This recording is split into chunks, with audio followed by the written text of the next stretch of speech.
Bonjour à tous, je suis Chérie Lawalior, donc journaliste presse écrite. J'ai essentiellement travaillé donc au magazine Amina, le magazine de la femme et africaine et afro-caribéenne. Je travaille également je suis directrice de publication de mon propre magazine depuis 2 ans maintenant, qui s'appelle Best of Africa le Mag, et je suis collaboratrice du Château de Versailles au service information et communication depuis maintenant 3 ans. Je suis la présidente du Forum des journalistes africains, une association de journalistes qui est née du constat que nous avons fait de la disparité de l'information au niveau dans la diaspora en général. On a constaté que il y avait des journalistes africains, des journalistes ivoiriens, des journalistes béninois, des journalistes togolais, mais il n'y a pas de structure qui regroupe. Et donc, on ne travaille pas de façon collégiale ensemble. Et ce qui nous différencie aussi des autres structures, si je puis dire, parce que vous allez nous demander pourquoi, au milieu de tant d'associations de journalistes, il y en a encore une énième, c'est que nous sommes des journalistes engagés. Nous sommes des journalistes qui voulons présenter une nouvelle Afrique. Vous savez que ce n'est pas souvent le cas de la plupart des journalistes qui se plaisent, en fait, à aller chercher l'information dans les AFP, pensant que c'est là-bas, c'est beaucoup plus crédible. En faisant ça, ça veut dire qu'on a quelque part intégré qu'on est inférieur aux autres, qu'on n'est pas capable d'aller faire mieux, et donc on s'aligne sur ce qui vient d'ailleurs. C'est ce qu'on a envie de changer au FJA. On a envie de prouver qu'il y a des intelligences, qu'il y a des gens brillants en Afrique qui peuvent aussi procéder par leurs propres moyens, aller chercher l'information à la source. On a des jeunes qui étudient dans nos pays, pourquoi ne pas les mettre à contribution? Et puis ici dans la diaspora, on a beaucoup de journalistes également.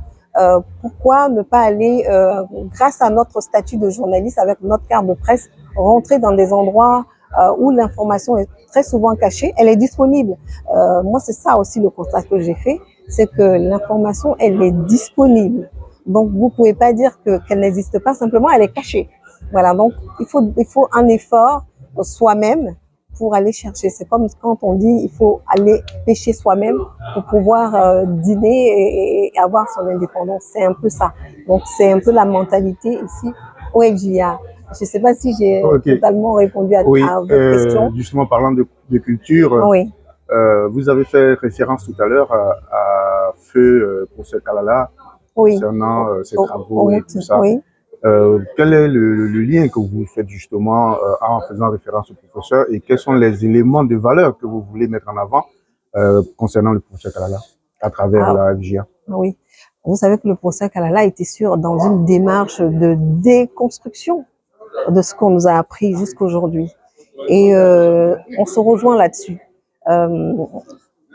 C'est quand tu vis en Occident, c'est vraiment une chance, entre guillemets, parce que tu te rends compte que y a des choses qui sont disponibles et que tu peux effectivement faire des recherches. C'est ce qu'il a fait d'ailleurs en créant des centres où on pouvait aller former des gens avec ses recherches à lui.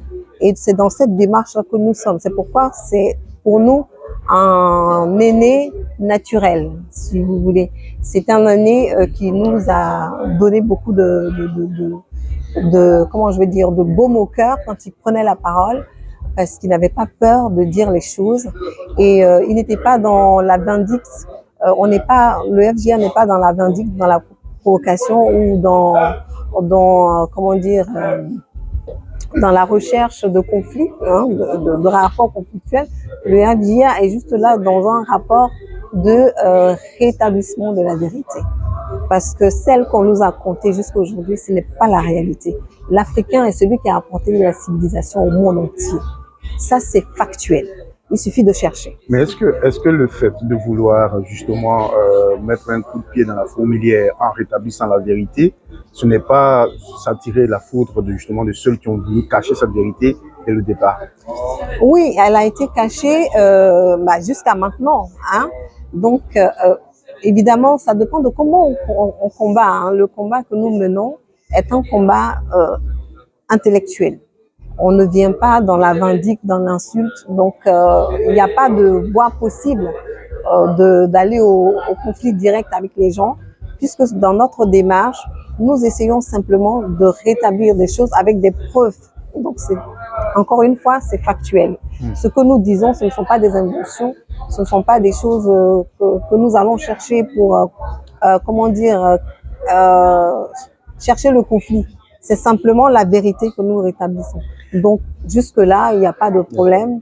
Et moi, j'ai été dans leur école, ils savent qui je suis, donc on se connaît, quoi. Vous ne pensez pas que vous menez un combat pour des Africains qui n'ont pas forcément besoin de ce combat-là, parce que à voir comment est-ce que les Africains eux-mêmes réagissent ou se comportent en Afrique vis-à-vis de ceux qui tentent d'émanciper l'Afrique.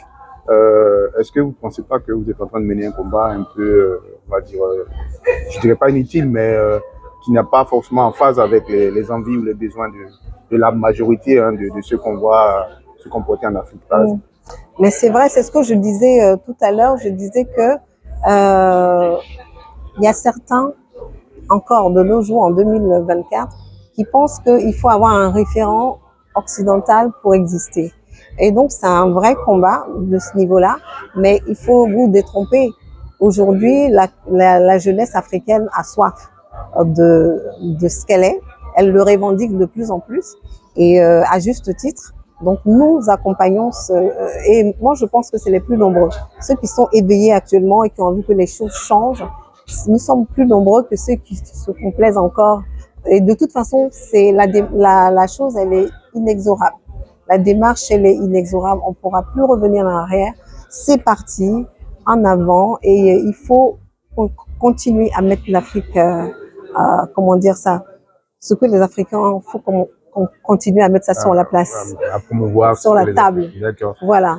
Et que sont les actions, on va dire, que vous avez prévues faire pour justement faire connaître ou mettre sur la table ce que les Africains ont su faire ou ont pu faire pour promouvoir la culture africaine?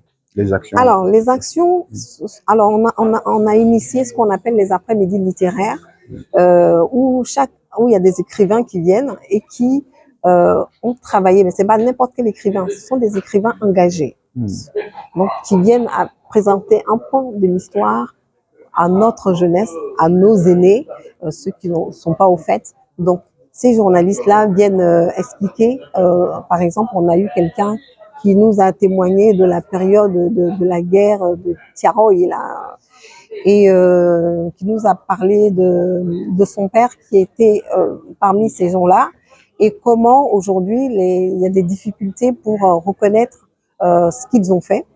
Et donc, ce sont des choses comme ça que nous essayons de déterrer, nous essayons de mettre dans leur vrai contexte, que nous essayons de rétablir. Et jusque-là, je pense que ça se passe très bien. C'est ce que nous allons continuer à faire. Nous allons continuer à travailler sur les conférences. Nous faisons des conférences sur ce qui fait l'identité de l'Africain. On pense que c'est en apprenant à mieux se connaître que les Africains de demain vont avoir une certaine confiance en eux pour pouvoir se libérer. Parce que ceux qui ne se libèrent pas, ceux qui croient qu'il faut continuer à rester dans l'ancien système pour être tranquille, ce sont des personnes qui, effectivement, ont été tellement endoctrinées. Je vous dis, plusieurs siècles d'esclavage, on n'efface pas ça comme ça. C'est inscrit dans nos gènes. Et donc, c'est difficile de passer vraiment d'un côté à l'autre. Vous savez, comme quelqu'un qui est resté tellement longtemps enfermé dans le noir et que vous ouvrez grandement, tout d'un coup, la porte, il ne sait plus, c'est trop fort, la lumière. Il n'a pas envie de ça, il veut rester dans son confort. C'est le mythe de la grotte de Platon. Voilà, donc c'est un peu ça, c'est ce qui arrive à l'Afrique. C'est-à-dire que l'Africain a été tellement torturé, il a été tellement... vous savez que les gens coupaient quand même des têtes, des mains pour dissuader, même aujourd'hui encore ça existe, vous voyez. Donc c'est des choses qu'il ne faut pas négliger et se dire que si on continue comme ça, l'Afrique ne va jamais s'en sortir. Il faut bien, dès maintenant, petit à petit, construire une nouvelle mentalité. Il faut des gens pour le faire. Nous, on se propose de le faire. Il y a beaucoup d'autres qui se proposent de le faire. On n'est pas seul. Et on a besoin de vous tous pour faire ce travail-là. On n'est pas des moins que rien. On n'est pas des moins que rien. Et en disant ça, ce n'est pas tuer quelqu'un de dire que nous ne sommes pas moins que rien. On a autre chose à proposer que de la pitié. On a autre chose à proposer que de la mendicité. On a autre chose à proposer que de rester toujours derrière les autres.